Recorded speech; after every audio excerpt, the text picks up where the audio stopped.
presents your weekly look into security, intelligence and strategic affairs. In this edition, at the Paris Climate Summit, toughened border controls and over 100,000 forces. An expert look at securing massive events for the new kind of threat. Police brutality in America. How did US police end up with military arms? And inside an Israeli patrol on the Lebanon border. Less than 3 weeks after the Paris attacks, scores of world leaders made their way to the French capital this week for the COP21 climate summit. France has sent out tens of thousands of security forces stationed from hotels to the country's borders. But how can large-scale events be truly secured against modern threats? First, a look at the numbers. An exceptional level of security for an exceptional event. The massive COP21 climate summit in Paris is meant to focus on just that, climate change. But security is also taking center stage. Counter-terror for such massive events is always a major challenge. But after the November 13th terror attacks across Paris, concern has skyrocketed to a new level. So what are the numbers? In attendance, 147 heads of state, with an additional 40,000 visitors and delegates. To secure them, France is employing 2,800 police officers and gendarmes at the conference center. 6,300 police in Paris focused on embassies and delegates' hotels, and another 8,000 officers deployed to secure the country's borders. Altogether, that's 120,000 police and gendarmes mobilized across France. French authorities have also moved to ban public demonstrations, which on Sunday sharply backfired. But as has been proved over and over again, even small gatherings from coffee shops to theaters to newspaper offices are vulnerable to terror. And the challenges are likely only to multiply. And with me in the studio is Ivor Terret, Vice President of AS Solution, who has over 2 decades of experience in international security operations in government and private sectors. Thank you for joining us. How long does it take to design the security for an event like this in Paris? Good afternoon and thank you for having me.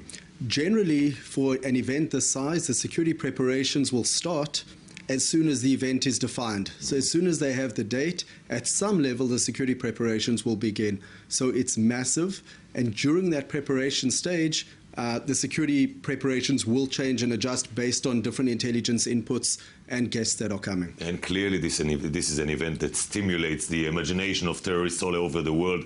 Can you truly secure an event like this, especially when it takes place inside a city center?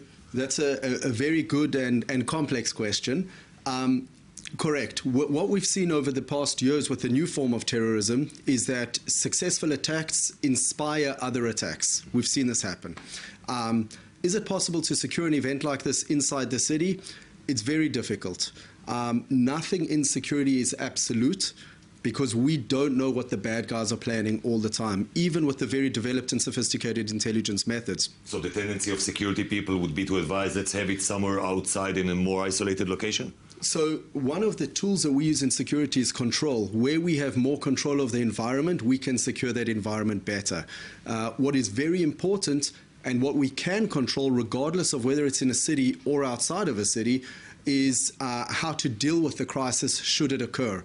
So our goal with security is to stop an attack as early as possible in the stage of the planning or the actual tactical attack, or if the attack begins, to stop it as far as possible from the asset or from the people we're protecting, right? So when you're in a city center, that makes it more difficult to stop it further away.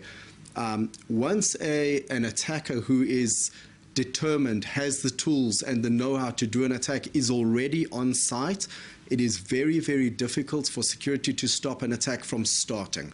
We can, however, mitigate the damage caused if we know how to manage that attack as soon as it's apparent that it's taking place. And with 150 heads of state, each bringing their own security team, how do you deal with this mix of so many armed guards? So that falls into the realm of VIP protection or dignitary protection, and one of the very first and critical stages of that executive protection is the advanced stage, which is liaising with the facility. It's liaising with the head of security for the event, with all the relevant people, so that there are no clashes, so that there are no stoppages of people going in, and so that if there's an emergency, each executive protection team knows the quickest way to create distance between their principal they're looking after, or their heads of state in this case, and the threat. Let's have a word about cybersecurity. It was revealed last year that a country, probably Israel, conducted very intrusive surveillance of the participants in the Iran nuclear talks. Should leaders that come to such summit assume that they have no privacy there? So I can't relate to the Israeli example. I'm not familiar with it, but I will say that anyone who is talking about sensitive information, whether it's heads of states or heads of corporation, should be sensitive about where they are talking about this information. So any place that these people are predicted to be or known ahead of time that they may be should be considered a risk of what we call technical surveillance measures, and should be run technical counter-surveillance measures.